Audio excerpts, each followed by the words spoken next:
Ever wondered about the challenges that come with land clearing jobs? Well, let's dive right in. At first glance, it might seem like a simple task of knocking down a few trees and shrubs, but in reality, land clearing jobs can be quite complex. The first hurdle is the terrain. Whether it's a flat piece of land or a hilly region, each type of landscape presents its own set of problems. The vegetation also varies widely, from dense forests to stubborn roots, all requiring different strategies and equipment to handle. Speaking of equipment, having the right tools is crucial. Large excavators, bulldozers, grinders, and more, each piece of machinery has its role. But these machines are nothing without skilled operators. These professionals need to be adept at maneuvering these hefty machines safely and effectively, making the job both a test of skill and a demonstration of finesse. Now that we have a grasp of the challenges, let's delve into the process of bidding for these jobs. Bidding for land clearing jobs is not as simple as it seems. You might think it's just about knocking trees down and clearing the land, but there's a lot more to it. Let's delve into the key factors you need to consider when bidding for these jobs. Firstly, you have to think about the size and condition of the land. Is it a small piece of property that requires a few hours of work? Or is it a vast expanse that might take weeks to clear? The size of the land will significantly impact your bid. The condition is another important factor. Is the land flat and easy to navigate, or is it hilly and filled with rocks? More challenging terrains require more time and resources, and that should be reflected in your bid. The type of vegetation on the land also plays a crucial role in your bid. Clearing a land filled with small shrubs is a different ballgame compared to a land teeming with large, mature trees. The latter requires heavier equipment and more skilled labor, which will increase your bid. Next, we have the cost of labor and equipment. You need to factor in how many workers you'll need and how long they'll be working. Remember, it's not just about paying their wages. You also need to consider the cost of their safety equipment, insurance, and other benefits. On top of that, there's the cost of acquiring and maintaining the equipment necessary for the job. From chainsaws to large excavators, these machines don't come cheap. And don't forget about the cost of fuel and repairs. Lastly, consider any potential obstacles or challenges that may arise during the job.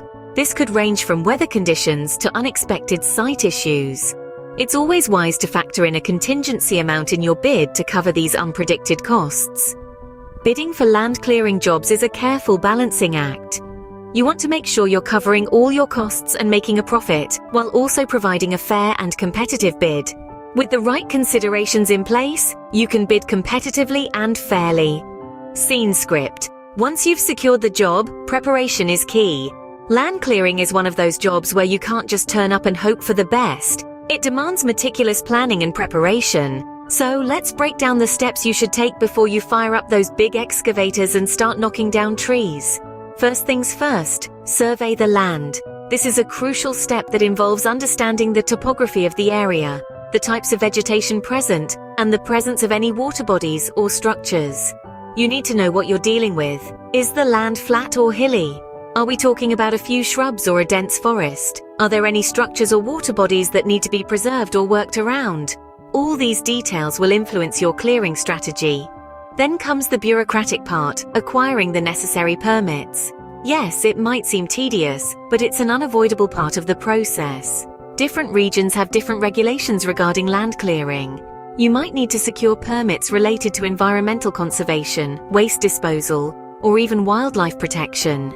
It's essential to understand and comply with these regulations to avoid legal complications down the line. Once you have the lay of the land and the necessary paperwork, it's time to plan the clearing process. This involves deciding on the equipment you'll need, the manpower required, and the sequence of tasks. Will you need a bulldozer, an excavator, or both? How many workers will it take to get the job done efficiently? In what order should the tasks be carried out? These are all questions you need to answer during the planning stage. And let's not forget safety. Plan for potential hazards and how to mitigate them. Ensure that your team is equipped with the necessary safety gear and trained on safety protocols. Remember, a safe work site is a productive work site. In essence, a successful land clearing operation starts long before the first tree is felled. It starts with thorough preparation. Survey the land, acquire the necessary permits, plan your clearing process, and prioritize safety. Preparation ensures a smooth operation and reduces unforeseen challenges. With everything set, it's time to get to work. Executing a land clearing job is a process that requires careful handling of heavy machinery, a keen eye for detail, and a deep commitment to safety. The first step involves removing trees and other vegetation from the site. This is where the big excavators you may have seen in other videos come into play. These machines are not just large and powerful, they are specifically designed for the tough job of uprooting trees and clearing vegetation.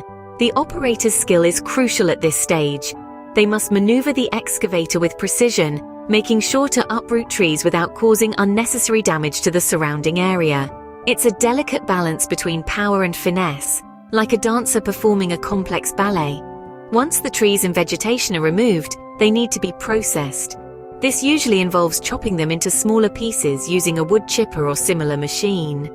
The purpose of this step is to make the waste material easier to handle and transport. It's like tidying up after a big party. The quicker and more efficiently you can clean up, the sooner you can move on to the next task. Handling and disposing of waste material is the next step in the process. This involves loading the processed material onto trucks or into containers for transport. It's important to remember that the waste material is not just waste. It's a valuable resource that can be repurposed. For example, the wood chips can be used for mulch or compost, or even as a source of biofuel. The final stage of the job is site cleanup. This is where the team ensures that all waste material has been removed and the site is left in a clean and safe condition. It's the last chance to check for any potential hazards or issues that may have been overlooked during the clearing process. It's like the final check before you leave your house. You want to make sure everything is in order before you lock the door and head out. Throughout the entire process, safety is paramount. The team needs to be constantly aware of their surroundings and the potential risks associated with operating heavy machinery. It's a responsibility that everyone on the team shares, from the operator in the excavator to the worker on the ground. Executing a land clearing job is not just about removing trees and vegetation.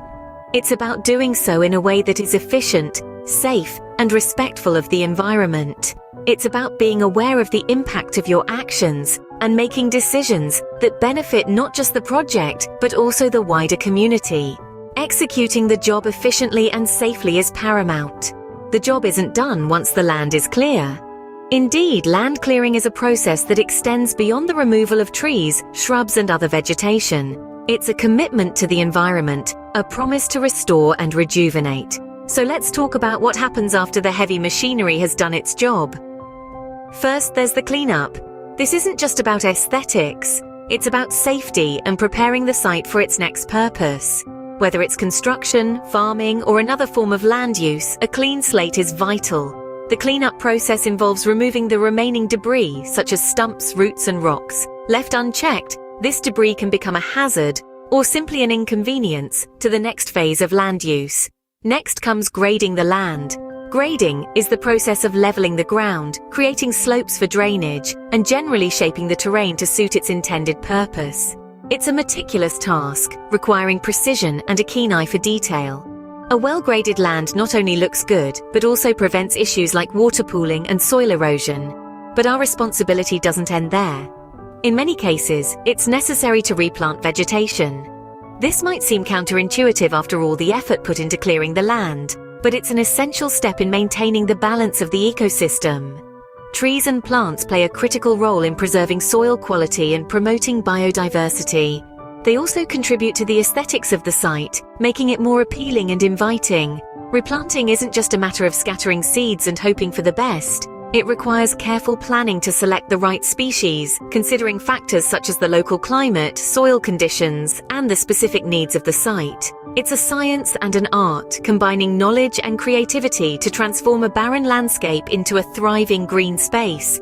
So, there you have it. After the dust settles and the machines are switched off, the real work of land clearing begins. The cleanup, the grading, the replanting. These are all integral parts of a comprehensive land clearing job. Proper cleanup and restoration is a mark of a job well done. It's the sign of a professional who respects the land and values sustainability. It's the final and perhaps most important step in the land clearing process. Land clearing jobs are challenging but fulfilling. We've been on quite a journey through the world of land clearing, and I bet you're feeling a bit more equipped to handle these tasks. Let's take a moment to summarize the key points we've covered. We kicked off our discussion with the challenges of land clearing jobs. Remember, these tasks are not for the faint-hearted. They require a high level of skill, technical know-how, and an understanding of the environment. They also demand impeccable safety standards. Keep these in mind and you'll be able to navigate the complexities of land clearing. Next, we delved into the art of bidding for land clearing jobs. It's a delicate balance between ensuring a fair price for your services and staying competitive in the market. We highlighted the importance of assessing the job accurately, considering factors like the size and type of the land, the density of the vegetation, and any potential obstacles. Don't forget to factor in your costs and desired profit margin when putting together your bid. Then, we moved on to preparing for the task. Preparation is the key to a successful land clearing job. It involves understanding the land, planning your approach, arranging the necessary equipment, and ensuring all safety measures are in place. This stage sets the foundation for the rest of the project.